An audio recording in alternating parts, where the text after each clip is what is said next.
السلام علیکم رحمۃ اللہ۔ آج انشاءاللہ ہم 19ویں پارے کا خلاصہ پڑھیں گے۔ سب سے پہلے اس میں اللہ تعالیٰ فرماتے ہیں، ان لوگوں کا ذکر کرتے ہیں کافروں کا جنہوں نے کہا کہ اللہ تعالیٰ نے فرشتے کیوں نہیں اتارے یا ہمارے سامنے کیوں نہیں آیا۔ وقال الذین لا یرجون لقاءنا لولا انزل علینا الملائکۃ، کیوں نہیں اللہ تعالیٰ نے ہم پر، جن لوگوں نے اللہ فرماتے ہیں ہماری ملاقات کی امید نہیں رکھی، یعنی جو ملاقات کی امید نہیں رکھتے تھے، انہوں نے کہا ہم پر اللہ تعالیٰ نے فرشتے کیوں نہیں اتارے، یا ہم نے اپنے رب کو کیوں نہیں دیکھا، یعنی ہم دیکھتے اللہ تعالیٰ فرشتوں کو اتارتے، ہم اپنے رب کو دیکھتے، پھر ہم اس پر ایمان لاتے۔ تو اللہ تعالیٰ فرماتے ہیں جس دن تمہیں فرشتے دکھائے جائیں گے نا، اس دن مجرموں کے لیے خوشی کی خبر کوئی نہیں ہوگی۔ یہ اس دن پریشان ہوں گے اور کہیں گے کاش ہمارے اور ان کے درمیان کوئی رکاوٹ کھڑی کر دی جائے، کوئی باڑ کھڑی کر دی جائے۔ تو پناہ مانگو گے تم اس دن رو گے اس چیز کو، فرشتوں کو دیکھ کر۔ اللہ تعالیٰ فرماتے ہیں جو یہ نیک کام کرتے ہیں، یہ کوئی بھی اچھا کام کرتے ہیں، ان کو غبار کی طرح اس دن اڑا دیا جائے گا اس چیز کے بدلے، مطلب جو وہ کام کرتے ہیں ان کا بدلہ انہیں دنیا میں ہی اللہ تعالیٰ دے دیں گے اور آخرت میں ان کے لیے کچھ نہیں ہوگا۔ پھر اللہ تعالیٰ فرماتے ہیں کہ قیامت کے دن جب ان کو پکڑا جائے گا، پھر اللہ پوچھیں گے الملک یومئذ الحق للرحمن، بتاؤ آج بادشاہت رحمان کی ہوگی، آج کے دن کا بادشاہ جو ہے وہ اللہ رحمان ہے، اس کے علاوہ کوئی نہیں ہے۔ کافروں پر یہ دن بہت مشکل کا ہوگا، کافروں کے لیے یہ دن بڑی پریشانی کو ہوگا۔ اسی طرح اللہ تعالیٰ فرماتے ہیں پھر اس دن ظالم جو ہیں وہ کبھی ہاتھوں کو کاٹیں گے، کبھی کہیں گے کاش ہمارا وہ دوست نہ ہوتا۔ ادھر نبی صلی اللہ علیہ وسلم دوست کے والے سے ایک فرما رہے ہیں کہ ایک مثال دی اللہ کے نبی صلی اللہ علیہ وسلم نے فرمایا کسی کا اچھا دوست ہے، اس کی مثال کستوری بیچنے والے کی ہے۔ جیسے کستوری بیچنے والا ہے، یا تو آپ کو وہ تحفہ دے دے گا یا آپ اس سے خرید لیں گے۔ اگر آپ خریدتے بھی نہیں، وہ تحفہ بھی نہیں دیتا، تو کم از کم آپ کو خوشبو تو آئے گی نا اس کے پاس بیٹھے تھے۔ پھر اسی طرح فرمایا برے دوست کی مثال ایسے ہے جیسے بھٹی والا، بھٹی یا تو آپ کے وہ کپڑے جلا دے گی، نہیں تو کوئی انگارہ آپ کے کپڑوں کو یعنی کہ نقصان پہنچائے گا۔ اتنا نہیں ہوگا تو آپ کو دھواں تو چڑھے گا ہی نا اس کا، یعنی بری محفل کچھ نہ کچھ اثر چھوڑتی ہے، تو اس لیے اس سے بچنا چاہیے۔ پھر آگے اللہ تعالیٰ رسولوں کا شکوہ ذکر کرتے ہیں قیامت کے دن جب ان کو پکڑا جائے گا، کافروں کو، ان لوگوں کو جنہوں نے ان کی دعوت کو قبول نہیں کیا۔ اللہ سے ہماری قوم نے قرآن کو چھوڑ دیا تھا۔ اللہ تعالیٰ فرمائیں گے کہ ان کو جب پکڑا جائے گا تو رسول یہی شکوہ کریں گے کہ اللہ انہوں نے قرآن کو چھوڑا تھا، اس لیے یہ گمراہ ہوئے ہیں، اس لیے یہ بھٹکے ہیں اس رستے سے۔ تو جو قرآن کو چھوڑ دیتے ہیں وہ رستے سے بھٹک جاتے ہیں۔ پھر انہوں نے کہا جی قرآن ایک بار کیوں نہیں اترا؟ اللہ تعالیٰ فرماتے ہیں ہم نے قرآن کو تھوڑا تھوڑا کر کے نازل کیا ہے، اس میں مقصد ہے تاکہ آپ ٹھہر ٹھہر کے پڑھیں، آپ کے دل مضبوط ہو جائیں۔ ایک ہی بار میں سارے احکام آ جاتے تو یہ سارے جو ہیں وہ پریشان ہو جاتے۔ پھر اسی طرح آگے اللہ تعالیٰ نے کچھ واقعات ذکر کیے ہیں جن میں عاد سمود کا واقعہ ہے، جن میں حضرت موسیٰ کی قوم کا واقعہ ہے جو ہم پیچھے پڑھ چکے ہیں۔ پھر اسی طرح اللہ تعالیٰ فرماتے ہیں کہ اس شخص کے بارے میں آپ نے نہیں دیکھا جس نے اپنی خواہشات کو معبود بنا لیا، اس شخص کے بارے میں نہیں آپ نے دیکھا، یعنی جو بندہ اپنی خواہشات کو معبود بنا لے اس کے بارے میں اللہ تعالیٰ فرماتے ہیں کہ آپ نے نہیں دیکھا، تو وہ بندہ بھی جو ہے وہ اللہ کے نزدیک بہت زیادہ افسوس زدہ ہے، یعنی وہ افسوس ہے اس پر کہ جس نے اپنی خواہشات کو آگے رکھا۔ فرمایا یہ چوپایوں سے بھی بدتر ہے، یہ ایسے لوگ جو اپنی خواہشات کو معبود بنا لیتے ہیں۔ پھر اللہ تعالیٰ فرماتے ہیں، اللہ تعالیٰ کچھ چیزیں اپنی قدرت کی بتاتے ہیں۔ اللہ تعالیٰ بتاتے ہیں وَمَا أَرْسَلْنَاكَ إِلَّا مُبَشِّرًا وَنَذِيرًا، اللہ فرماتے ہیں ہم نے آپ کو بھیجا ہے بشیر بنا کے، خوشخبری دینے والے، ڈرانے والے۔ پھر اللہ تعالیٰ فرماتے ہیں کہ ہر نبی نے یہی بات کی قُلْ مَا أَسْأَلُكُمْ عَلَيْهِ مِنْ أَجْرٍ، کیا ہم نے تم سے کوئی مزدوری مانگی ہے؟ کیا تم سے کوئی اجر مانگا ہے؟ ہمارا تو اجر، ہماری تو مزدوری ساری کی ساری اللہ کے سامنے ہے، ہم نے تو اللہ سے مزدوری مانگی ہے، تو اس لیے ہم تم سے تو کوئی سوال ہی نہیں کرتے۔ اور اللہ تعالیٰ یہاں پر کچھ اپنی یعنی قدرتوں کا، کچھ چیزوں کا ذکر کرتے ہوئے بتاتے ہیں کہ اللہ تعالیٰ نے تم پر کون کون سے انعام کیے ہیں، اللہ تعالیٰ نے کون کون سے جو ہے وہ اللہ تعالیٰ نے تم پر اتنا فضل کیا ہے، وہ سارے ذکر کرتے ہیں۔ پھر اللہ تعالیٰ جو اللہ کے بندے ہیں ان کا ذکر کرتے ہیں، ان کی جو ہے وہ خوبیاں بیان کرتے ہیں۔ وَعِبَادُ الرَّحْمَنِ الَّذِينَ يَمْشُونَ عَلَى الْأَرْضِ هَوْنًا وَإِذَا خَاطَبَهُمُ الْجَاهِلُونَ قَالُوا سَلَامًا، جب اللہ فرماتے ہیں کہ یہ میرے بندے نرمی سے چلتے ہیں، جب ان کا کسی جاہل کے ساتھ سامنا ہو جاتا ہے، وہ بندے جو بغیر وجہ سے بحث کرتے ہیں، بغیر وجہ کے ایسے، فرمایا یہ کیا کرتے ہیں، یہ میرے بندے کہتے ہیں قالوا سلاما، یہ سلام کر کے گزر جاتے ہیں، فضول بندوں کے ساتھ یہ بحث ہی نہیں کرتے۔ اور ان کی خوبیاں اللہ تعالیٰ نے بیان کی ہیں، یہ جاہل سے بات نہیں کرتے، رات کا قیام کرتے ہیں، سجدہ کرتے ہیں، اور ان کی دعا کیا ہوتی ہے وہ اللہ تعالیٰ نے ذکر کی ہے کہ ان کی، یہ میرے بندے جو میرے بندے ہیں ان کی دعا، والذین یقولون ربنا اصرف عنا عذاب جہنم ان عذابها کان غراما، اللہ ہمیں عذاب سے بچا لا، جہنم کے عذاب سے ہم سے پھیر دے، بے شک وہ چمٹنے والا عذاب ہے، یعنی عذاب سے اتنا زیادہ ڈرتے جو اللہ کے بندے ہیں، اللہ نے جن کو کہا ہے یہ میرے بندے ہیں۔ پھر فرمایا کہ وہ نہ تو فضول خرچی کرتے ہیں اور نہ ہی جو ہے وہ ہاتھ اتنا تنگ کرتے ہیں، وہ خرچ کرنے والے ضرور ہوتے ہیں۔ اور آگے چل کے 3 گناہوں کا ذکر کیا اللہ تعالیٰ نے، 3 گناہوں کا ذکر کیا ہے اللہ تعالیٰ نے۔ ان 3 گناہوں میں ایک یہ ہے کہ فرمایا کہ جو 3 گناہ کرتا ہے، شرک کرتا ہے، زنا کرتا ہے، قتل کرتا ہے، اللہ تعالیٰ اس کو دگنا عذاب دیں گے، مگر وہ بندہ جو توبہ کر لے، وہ بندہ جو معافی مانگ لے، اللہ تعالیٰ اس کو معاف کر دیں گے۔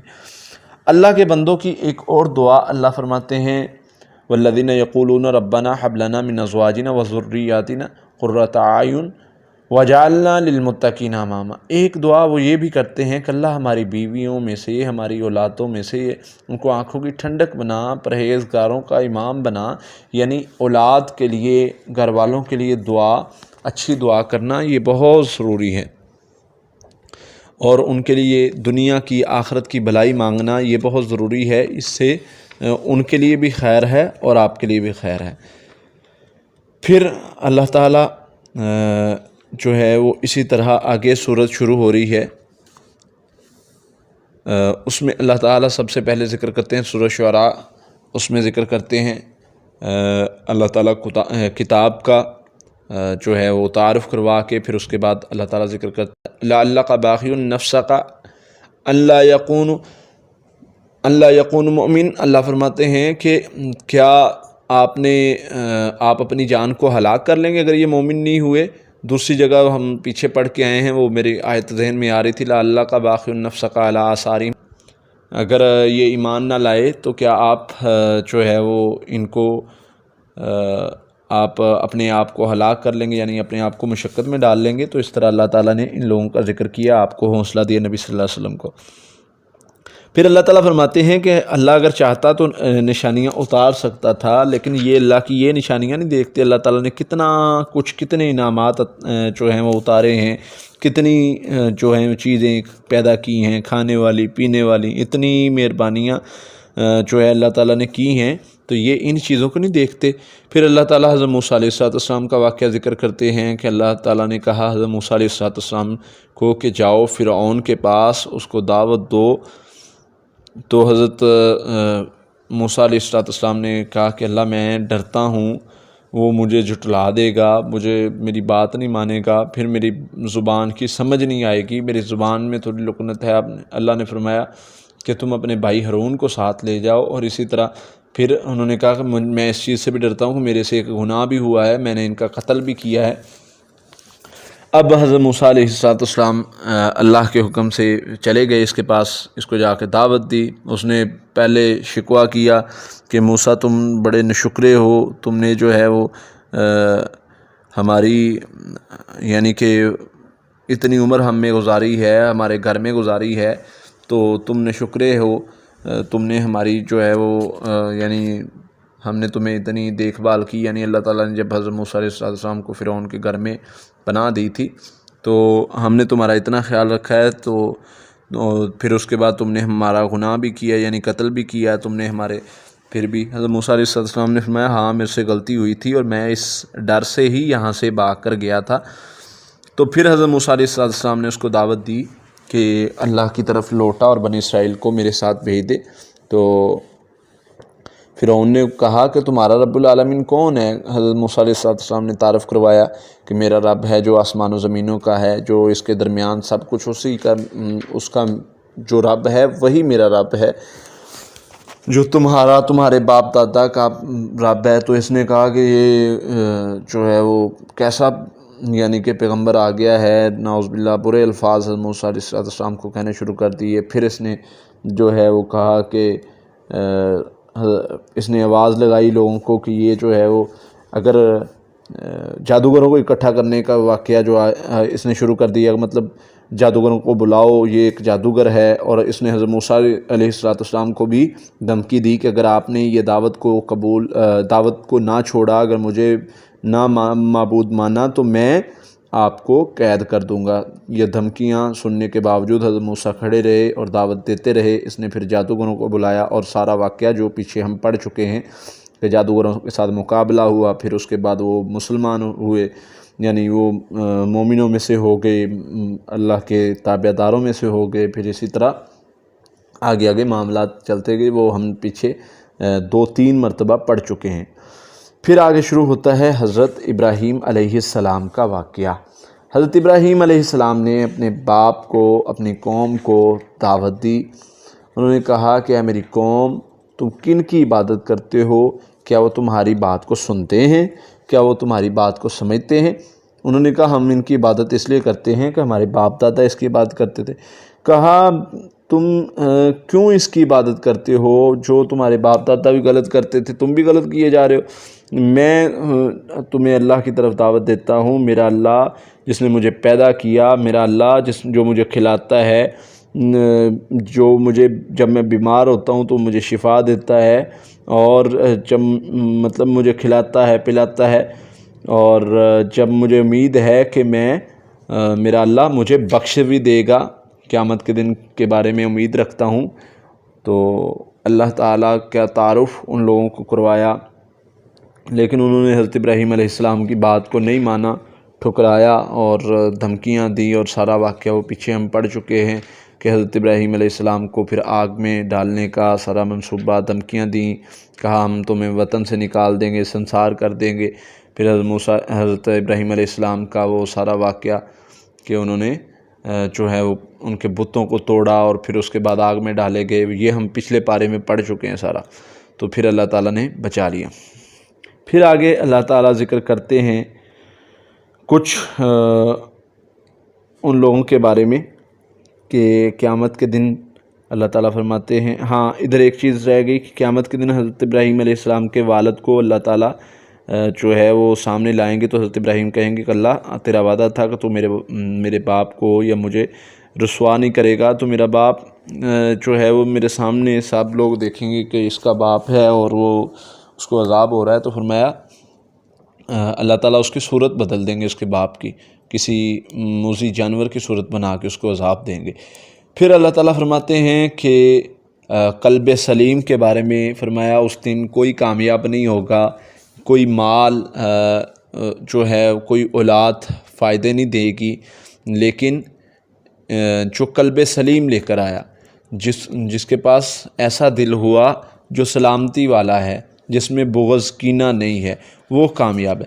پھر آگے اللہ تعالیٰ ذکر کرتے ہیں جو ہے وہ قوم نوح کا، جو ہم پیچھے پڑھ کے آئے ہیں، قوم نوح کا ان پر اللہ تعالیٰ کا عذاب آیا، حضرت نوح نے کشتی بنائی اور پھر عذاب آیا پانی کا، اور اللہ تعالیٰ نے پھر اس کو بچا لیا۔ پھر عاد کا ذکر جو گزر چکا ہے، ان پر جو ہے وہ چیخ کا عذاب اللہ تعالیٰ نے بھیجا۔ سمود پر، لوط علیہ السلام کی قوم پر، یہ ابھی جو ہے یہاں پر دوبارہ اللہ تعالیٰ نے ذکر کیے ہیں، لیکن یہ ہم پڑھ چکے ہیں، اس لیے میں ان کو یہاں سے سکپ کر رہا ہوں۔ مختصراً یہاں پر ذکر ہیں جو ہم نے پڑھے ہیں وہ ڈیٹیل کے ساتھ گزر چکے ہیں۔ پھر اسی طرح یہاں پر قوم شعیب کا یہ ساری چیزیں اللہ تعالیٰ بتا کے سمجھا کے سارے واقعات کو بار بار ذکر کر کے اللہ تعالیٰ فرماتے ہیں کہ اس کا مقصد یہ ہے، یہ بیان کرنے کا مقصد یہ ہے کہ تم عبرت حاصل کرو۔ یہ نشانیاں، یہ گھروں کا ہم نے الٹا کے مارا، پتھر برسائے، ان پر جو ہے وہ اتنی سختیاں کیں، یہ سب کا سب کرنے کا مقصد یہ ہے کہ تم لوٹ آؤ، تم جو ہے وہ سمجھو اس چیز کو، اس دعوت کو قبول کر لو اور اپنے رب کی طرف لوٹ آؤ، یہ تمہارے لیے بہترین رستہ ہے۔ پھر اللہ تعالیٰ نے قرآن کا تعارف کروایا ہے کہ قرآن اللہ تعالیٰ نے اتارا ہے، آپ کے دل پر اتارا ہے، جبرائیل امین کے ذریعے سے اتارا ہے، اور پھر اللہ کا حکم آیا کہ میرے نبی آپ اپنے رشتہ داروں کو ڈرائیں، آپ اپنے رشتہ داروں سے شروع کریں۔ اللہ کے نبی صلی اللہ علیہ وسلم کو جب حکم آیا وَأَنذِرْ عَشِيرَتِكَ الْأَقْرَبِينَ، میرے نبی اپنے قریبیوں کو، اپنے رشتہ داروں کو ڈراؤ، تو نبی صلی اللہ علیہ وسلم نے اکٹھا کیا اور پھر ڈرایا، اور سارا معاملہ پھر انہوں نے نبی صلی اللہ علیہ وسلم کو بری باتیں کہیں، وہ سارا کا سارا ذکر ہے۔ کسی نے پاگل کہا، کسی نے شاعر کہا، کسی نے کیا کہا، کسی نے کیا کہا۔ پھر اللہ تعالیٰ فرماتے ہیں کہ یہ لوگ جو ایمان نہیں لاتے ان کا جو ہے وہ انجام برا ہے۔ یہاں پر یہ صورت ختم ہوتی ہے، آگے صورت شروع ہوتی ہے سورہ نمل۔ سورہ نمل میں اللہ تعالیٰ خوشخبری دیتے ہیں مومنوں کو، اور مومنوں کی صفات بیان کرتے ہیں کہ مومن کون ہیں۔ مومن جو ہیں وہ اللہ تعالیٰ پر ایمان لانے والے، مومن جو ہیں وہ نماز پڑھنے والے، زکوٰۃ ادا کرنے والے۔ پھر حضرت موسیٰ علیہ السلام کا مختصراً یہاں ذکر کر کے کہ حضرت داؤد اور حضرت سلیمان کا ذکر کرتے ہیں۔ اللہ تعالیٰ فرماتے ہیں کہ ہم نے ان کو علم سے نوازا تھا، علم ان کو بڑھا دیا تھا، ان کو جو ہے وہ ہر قسم کے جاندار کی، ان کو جو ہے جانوروں کی، پرندوں کی ان کو آوازیں سمجھ آتی تھیں، یہ بولیاں ان کو اللہ تعالیٰ نے سکھا رکھی تھیں، تو یہ ان سے باتیں کر لیتے تھے۔ حضرت سلیمان علیہ السلام کا جو لشکر ہے اس میں جنوں کا، انسانوں کا، پرندوں کا لشکر تھا، تو ان کو الگ الگ تقسیم کیا، کہیں جا رہے تھے یا کچھ اس طرح کا معاملہ تھا، تو ایک چونٹیوں کی بل کے قریب سے گزرے تو چونٹی کی آواز جو ہے وہ آ رہی تھی حضرت سلیمان علیہ السلام، یا ایھا النمل ادخلوا مساکنکم، اے چونٹیوں وادیوں میں، اپنی مساکن میں، اپنے گھروں میں داخل ہو جاؤ، تم نہیں جانتی کہ سلیمان اور اس کا لشکر کہیں ہمیں جو ہے وہ مسل نہ دے۔ تو حضرت سلیمان علیہ السلام نے اس بات پر اللہ تعالیٰ کا شکر ادا کیا اور اس پر مسکراتے ہوئے، اللہ تیری نعمتوں کا شکر ہے جو تو نے مجھ پر کی، میرے ماں باپ پر کی، یعنی یہ اس چیز کا سمجھنا، اس چیز کا بولنا، یہ اللہ کی نعمت تھی۔ پھر اسی طرح ایک پرندوں کا جب جائزہ لے رہے تھے کہ پرندوں میں ہدہد نہیں ہے، کہاں غائب ہے، پوچھا، بتایا گیا کہ پتہ نہیں وہ کدھر غائب ہے۔ پوچھا بھی اگر وہ آج آ جائے، وہ اگر مطلب اس نے اپنی وجہ بیان نہ کی جانے کی، تو ضرور اس کو میں ذبح کر دوں گا، اس کو سزا دوں گا۔ ہدہد آئی، اس نے کہا حضرت سلیمان علیہ السلام کو بتایا کہ میں سبا کی خبر لائی ہوں، وہ عورت جو ہے وہ حکومت کرتی ہے اور وہ اس کا ایک تخت ہے اور وہ سورج کو سجدہ کرتی ہے، شیطان نے اس کے اعمال ان کو مزین کر کے دکھا دیں۔ تو حضرت سلیمان علیہ السلام نے کہا کہ ٹھیک ہے، تم جاؤ اس کے پاس اور یہ میرا خط لے کر جاؤ، پتہ چل جائے گا کہ تم جھوٹی ہو یا سچی ہو، یہ میرا خط لے کر جاؤ۔ اور خط میں کیا لکھا تھا؟ جب اس کے پاس پہنچی، ہدہد نے جا کر خط لکھا، اس نے اپنے سرداروں کو اکٹھا کیا، اس نے کہا کہ ایک خط آیا ہے، اس میں کیا لکھا ہوا ہے؟ انہ من سلیمان و انہ بسم اللہ الرحمن الرحیم اللہ تعالی علیہ واتونی مسلمین۔ خط کیا ہے کہ اللہ کے نام سے شروع کرتا ہوں، میں سلیمان ہوں اور میں اللہ کے نام سے شروع کرتا ہوں، میری طرف تابع بن کے سرکشی نہ کرو، فرما بردار بن کے میرے پاس آ جاؤ۔ اس نے کہا کیا کریں؟ انہوں نے فیصلہ یہ کیا کہ ملکہ نے کہا کہ جو ہے سرداروں نے کہا کہ نہیں یہ کچھ نہیں کرے گا، ملکہ نے کہا کچھ مال دے کر بھیجتے ہیں، دیکھتے ہیں وہ کیا کرتا ہے۔ کچھ مال و متاع دے کر بھیجا گیا۔ حضرت سلیمان کو خبر پہنچ گئی کہ کوئی مال لے کر آ رہا ہے۔ حضرت سلیمان علیہ السلام نے کہا کہ کیا تم، جب وہ بندہ آیا اس کو کہا کیا تم جو ہے وہ مال لے کر مجھے خریدنا چاہتے ہو؟ میرے پاس تو اللہ کا بڑا فضل ہے، میرے پاس ہر چیز موجود ہے، مجھے اس چیز کی ضرورت نہیں ہے، تم اس کو لے جاؤ اور عنقریب ہم اب تم پر جو ہے وہ حملہ کریں گے، اگر تم نہیں آئے تو ہم لشکر لے کر تم پر چڑھائی کر رہے ہیں۔ تو اس ملکہ نے جو ہے وہ اس چیز کو سمجھ گئی اور وہ ادھر کو چل پڑی، اور اب حضرت سلیمان علیہ السلام نے فرمایا کہ کون بھئی اس کا تخت کون لے کر آئے گا؟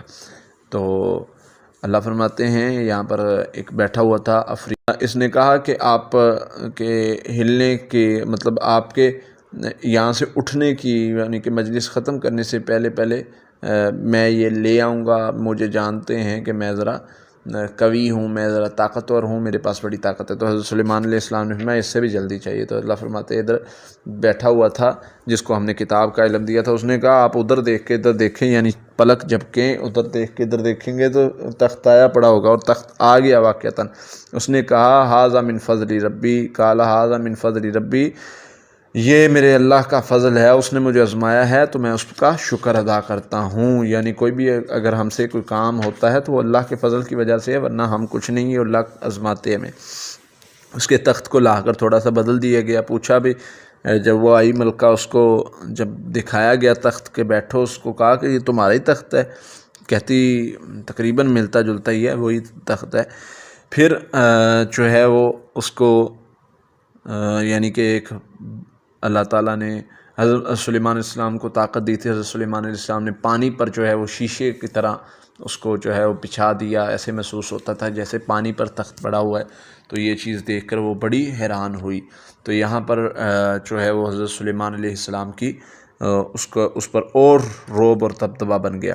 پھر آگے اللہ تعالیٰ قوم سمود کا ذکر کرتے ہیں کہ قوم سمود کے بارے میں کہ ہم نے کیسے ان پر جو ہے وہ نبی کو بھیجا اور صالح علیہ السلام کو بھیجا، اور انہوں نے جو ہے ہماری نشانی کو کاٹ ڈالا، پھر ان پر عذاب کس طرح آئے، کس طرح اللہ تعالیٰ نے ان کو پکڑا۔